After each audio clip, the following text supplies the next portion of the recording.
अमेरिकी सदर Donald Trump का पाकिस्तान भारत को झगड़ा छोड़ने तिजारत करने का मशवरा। कहते हैं उम्मीद है पाकिस्तान और भारत सीज फायर बरकरार रखेंगे। अमेरिका ने पाक भारत कशीदगी खत्म कराने में अहम किरदार अदा किया। रियाद में अमेरिकन सऊदी सरमायाकारी फोरम से खिताब में बोले, पाकिस्तान और भारत के ताल्लुकात में बेहतरी आ रही है।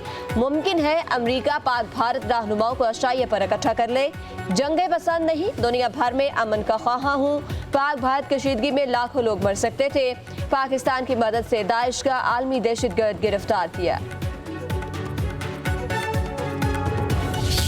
पाकिस्तान और भारत के दरमियान असल मसला कश्मीर है। सीज फायर पर अमल दरामद के साथ साथ असल मसले का हल निकालना अशद ज़रूरी है। अमेरिका में पाकिस्तानी सफ़ीर रिजवान सईद शेख का तुर्किया के नशरियाती इदारे TRT को इंटरव्यू। बोले, जनूबी एशिया जैसे हसास खत्ते में न्यू नॉर्मल की बातें गैर हकीकत पसंदाना है। दुनिया के पास मसला कश्मीर हल कराने का नादिर मौका है।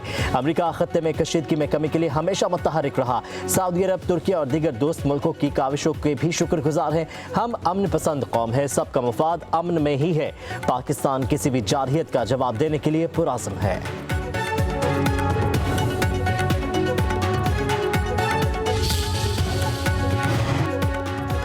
तुर्क सदर रजब तैयब एर्दोगान का पाकिस्तानी कौम के साथ अपनी हमायत का वाज़ेह ऐलान। तुर्क काबीना के इजलास से खिताब में कहा, पाक भारत जंग बंदी पर खुशी हुई। पाकिस्तानी भाइयों को उनके सब्र तहम्मुल और दानिशमंदाना मौक़िफ़ पर मुबारकबाद पेश करता हूँ। अच्छे दिन हो या बुरे, हर हाल में पाकिस्तान के साथ खड़े रहेंगे। पानी समेत तमाम मसाइल के आसान हल के ख्वाहां हैं। वज़ीर-ए-आज़म शहबाज शरीफ का गैर मुतज़लज़ल यकजहती पर तुर्क सदर से इज़हार तशक्कुर। अपने बयान में कहा, पाकिस्तान तुर्किया के साथ अपने देरीना, देरपा और तारीखी ताल्लुकात पर फ़ख्र करता है। मुश्किल के हर घड़ी में दो तरफ़ा ताल्लुकात मज़ीद मजबूत हुए। जनूबी एशिया में अमन के क़याम और फ़रोग़ के लिए रजब तैयब एर्दोगान की काविशों का मशकूर हूँ। हम अपने ममालिक और अवाम के बेहतर और रोशन मुस्तक़बिल के लिए मिलकर काम कर रहे हैं। पाकिस्तान में भारतीय हाई कमीशन का रुकन नापसंदीदा करार। 24 घंटों में मुल्क छोड़ने का हुक्म। दफ्तर खारजा के मुताबिक मज़कूरा सफारतकार क़वानीन की खिलाफ वर्जी सरगर्मियों में मुलविस पाया गया। उधर भारत ने जवाबी कार्रवाई करते हुए पाकिस्तान के सफारती एहलकार को नापसंदीदा करार दे दिया और 24 घंटों में भारत छोड़ने का हुक्म दे दिया।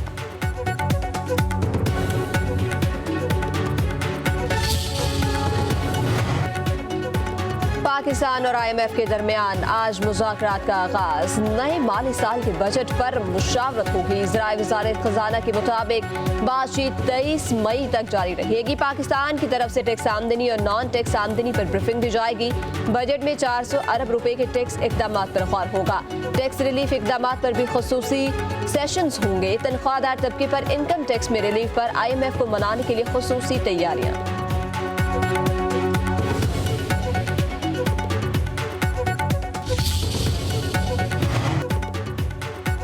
बिजली सब्सिडी की नई पॉलिसी तैयार। IMF और वर्ल्ड बैंक को नया रोड मैप पेश कर दिया गया। ज़राए पावर डिवीजन के मुताबिक सिर्फ बेनज़ीर इनकम सपोर्ट प्रोग्राम के मुस्तहिकीन को ही सब्सिडी दी जाएगी।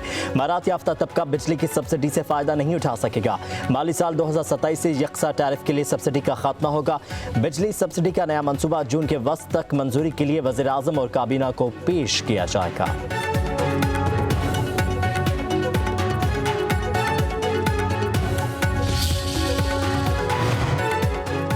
वफाकी हुकूमत का पेट्रोलियम मसनूआत की स्मगलिंग, खरीदो फरोख्त रोकने के लिए अहम कानून साजी का फैसला। पेट्रोलियम एक्ट 1934 में तरामीम का बिल कौमी असम्बली में पेश। बिल के मुताबिक पेट्रोल स्टेशन पर स्मगल शुदा मसनूआत की मौजूदगी की सूरत में पेट्रोल पंप बहक सरकार जब्त या 1 करोड़ रुपए जुर्माना आयद किया जाएगा।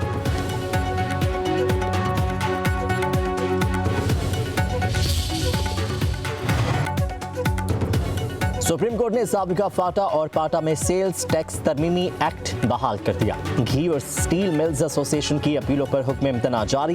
पेशावर हाईकोर्ट का फैसला कलअदम करार। वकील हाफिज एहसान खोकर ने दलाल दिए। हाईकोर्ट पार्लियामान के मुतबादिल कानून साजी नहीं कर सकती। हाईकोर्ट दरख्वास्त में की गई इस्तदा से बढ़कर रिलीफ नहीं दे सकती। पेशावर हाईकोर्ट ने इख्तियारात से तजावुज़ किया। जस्टिस समीनुद्दीन खान की सरबराही में 5 रुकनी आईनी बेंच ने समाअत की।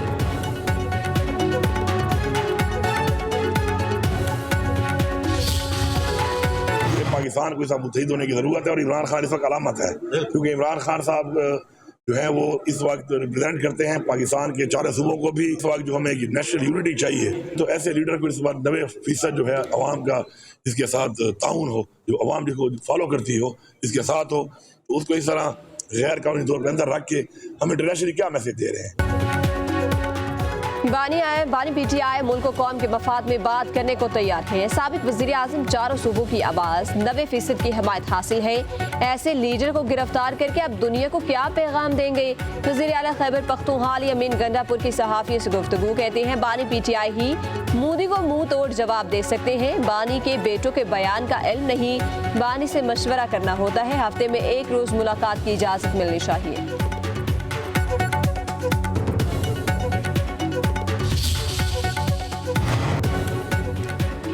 लाहौर में जीटी रोड पर अलमनाक ट्रैफिक हादसा, 5 अफराद जाबाह का। आखिरी मिनट स्टॉप पर डंपर ने 3 रिक्शा और 2 मोटरसाइकिल सवारों को रौंद डाला। हादसे में 4 अफराद जख्मी भी हुए। लाशों जख्मी अफराद अस्पताल मुंतकिल। डंपर ड्राइवर फरार। हादसा डंपर की ब्रेक फेल होने के बायस पेश आया। वज़ीर आला पंजाब मरीम नवाज के लाहौर में ट्रैफिक हादसे में अमवात पर इजहार अफसोस। जख्मी को बेहतरीन तिब्बी सहूलतें देने का हुक्म।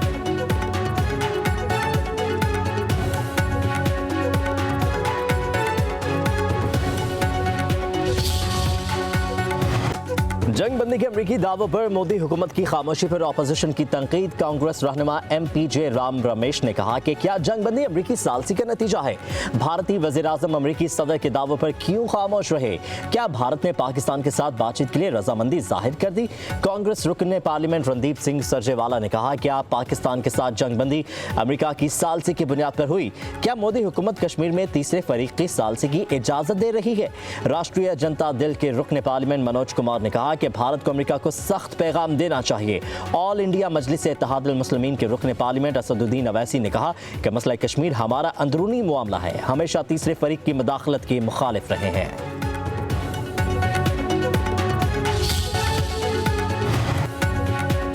अमरीकी सदर की पाकिस्तान और भारत को तिजारत की पेशकश पर भारत में हलचल मच गई।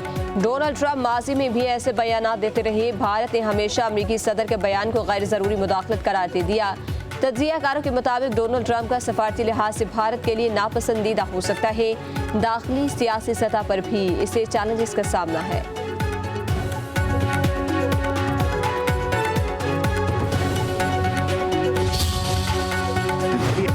भारतीय दिफाई माहिर सुशांत सिंह की मोदी और भारतीय मीडिया पर तनकीद। कहते हैं भारतीय वज़ीर आज़म का अमरीकी सदर डोनाल्ड ट्रंप के दबाव में आना इंतहाई शर्मनाक है। भारत में हिंदुत्व नजरिया पिघल रहा है। मोदी अपनी इस शिकस्त को भी गोदी मीडिया के जरिए कामयाब करार देते हुए अमरीकी सदर के किरदार को पसे पुश्त डाल देगा।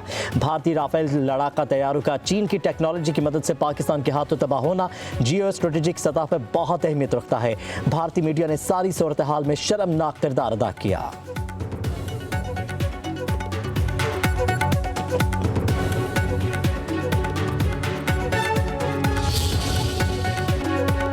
डिक्टेशन पर मबनी इंटरव्यूज और झूठी बातें राफेल स्कैंडल को नहीं दबा सकती। कांग्रेस रहनुमा रणदीप सिंह का अहम बयान, कहा कौम को तब्दील शुदा वजाहत नहीं, मुनसिफाना तहकीकात की जरूरत है। संजय निरुपम का कहना है कि राफेल डील में तकरीबन 41,000 करोड़ की करप्शन की गई। आज तक राफेल तैयारों की असल कीमत नहीं बताई गई। राफेल की ऑफिशियल डील में मोदी के दोस्त अनिल अंबानी को फायदा पहुंचाया गया।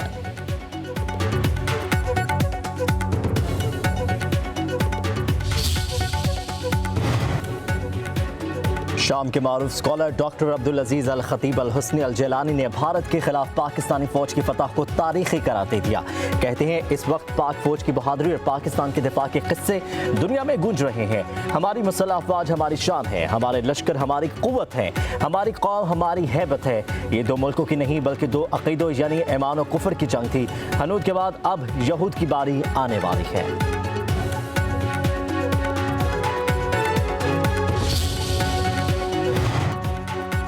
वफाकी वज़ीर दाखिला मोहसिन नकवी का रावलपिंडी के होली फैमिली अस्पताल का दौरा। भारतीय ड्रोन हमले में शहीद अली हैदर के जख्मी कजन तोकीर अब्बास की इयादत की। बुलंद हौसले को सराहा। कहते हैं तोकीर अब्बास की आंख बचाने के लिए हर मुमकिन कोशिश की जाएगी। अल्लाह ताला ने शोहदा की कुर्बानियों की बदौलत फतह नसीब की।